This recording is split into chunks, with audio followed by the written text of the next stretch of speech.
na sina Marco at Ria sa pagiging single dahil na rin sa career at pamilya.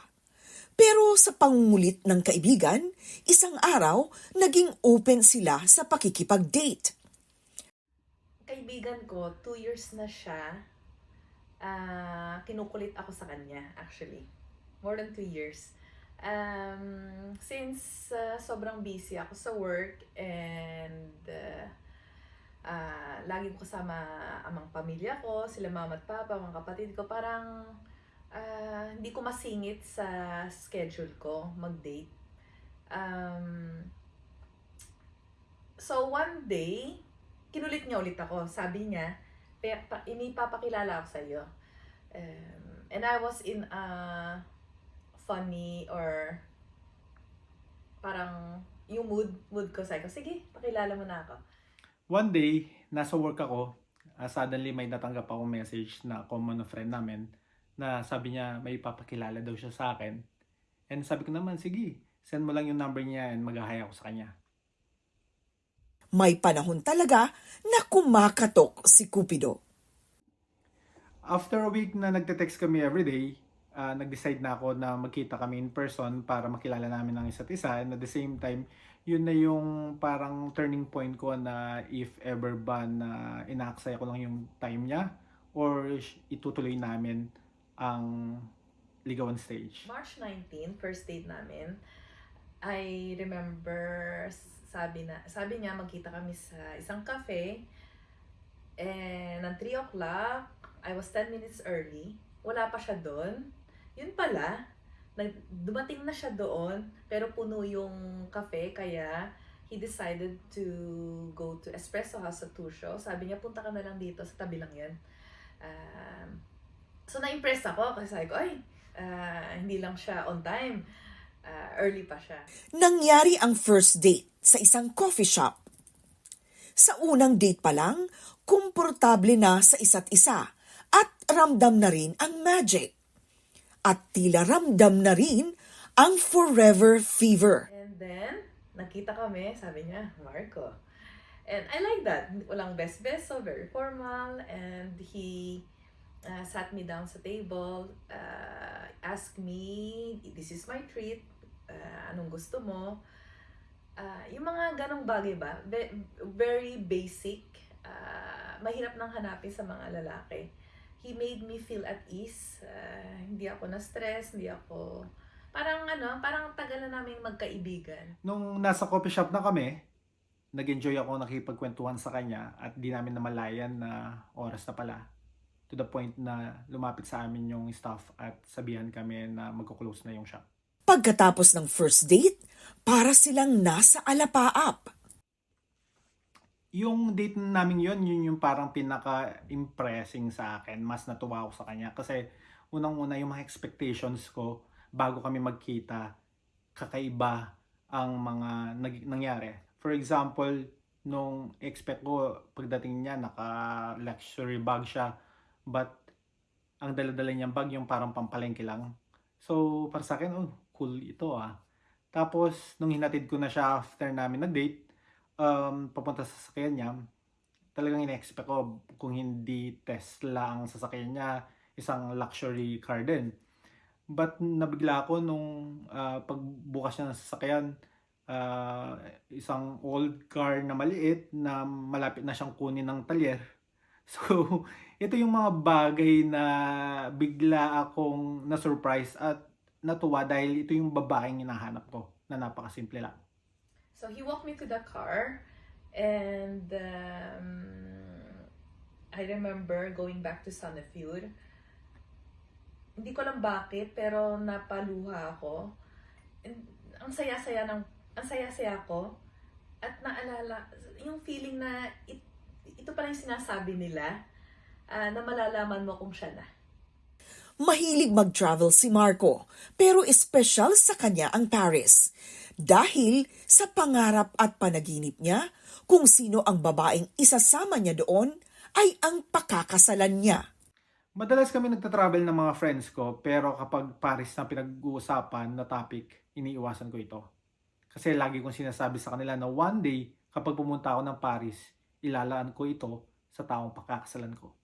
natupad ang Paris dream. At eto na nga, nung nasa Paris na kami, nandun siya sa kanyang convention at sumunod ako sa kanya. Ang plano ko is mag-propose na sa araw na yon. Kaya tumawag ako sa papa niya para magpaalam na magpo-propose na ako at nag-message ako sa mga kapatid niya. And luckily, nabigyan ako ng blessing nila. So, July, pumunta ako sa Paris. May conference akong inattend. And then, sumunod si Marco. Sabi niya sa akin, first time niya sa Paris, gusto niya mag-pictorial. Nag-hire siya ng cameraman. Kaya, hindi ko in-expect na mag-propose siya. Espesyal talaga ang Paris, lalo na nang maisakatuparan doon ang plano at pangarap ni Marco. Nung nagpipictorial na kami sa Eiffel Tower, ang lakas ng kaba ko. Kinakabahan ako hindi dahil sa aking proposal, kung hindi natatakot ako baka hablutin yung bag kung nasaan yung singsing, kasi kung mahablot yon, wala na akong singsing na iabot sa kanya. So, yung end ng pictorial namin, merong pinapagawa yung cameraman na nasa likod ko si Marco at ako'y lilingon daw. Ang tagal nila, yun pala, inaayos na niya yung ring. 1, 2, 3, go! Ano pa sa'yo, Ria? Baby, baby.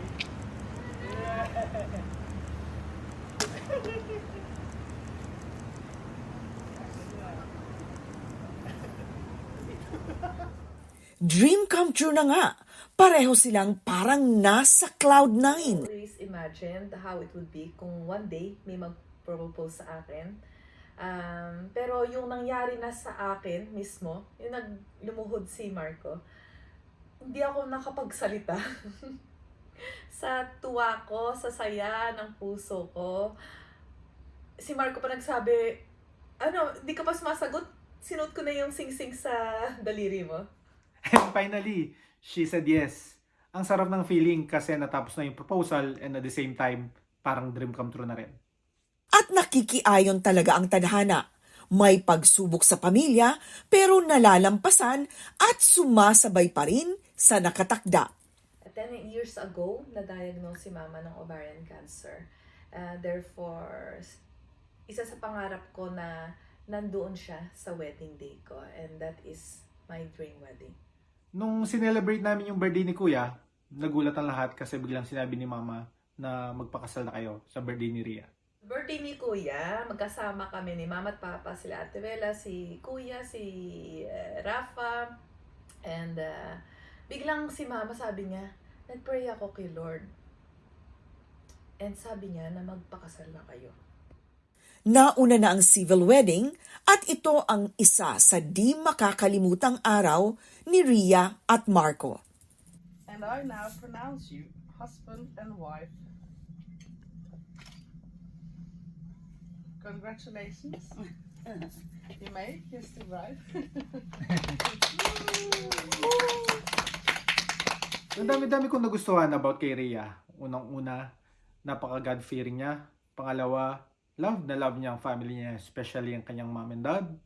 Pangatlo, napaka-caring niya. At ang pinakahigit sa lahat, napaka-simple niya. Ang dami. Saan ako mag-umpisa? Ugali niya, respectful siya, and generous na tao. Considerate siya sa mga sensitive sa mga needs ng ibang tao. Inuuna niya ang ibang tao kaysa sa sarili niya. Mahal niya ang pamilya niya. Love niya si Lord. Sabi ni Ria at Marco, ibinigay ni Lord ang ipinagdadasal nila. So, I thank God.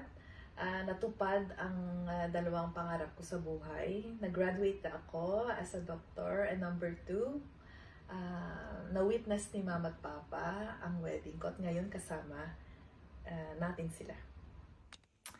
I feel blessed na dininig ni Lord ang aking mga prayer everyday na ibigay ang tamang babae for me. At hindi lang yon, binigay niya yung babaeng laging tama.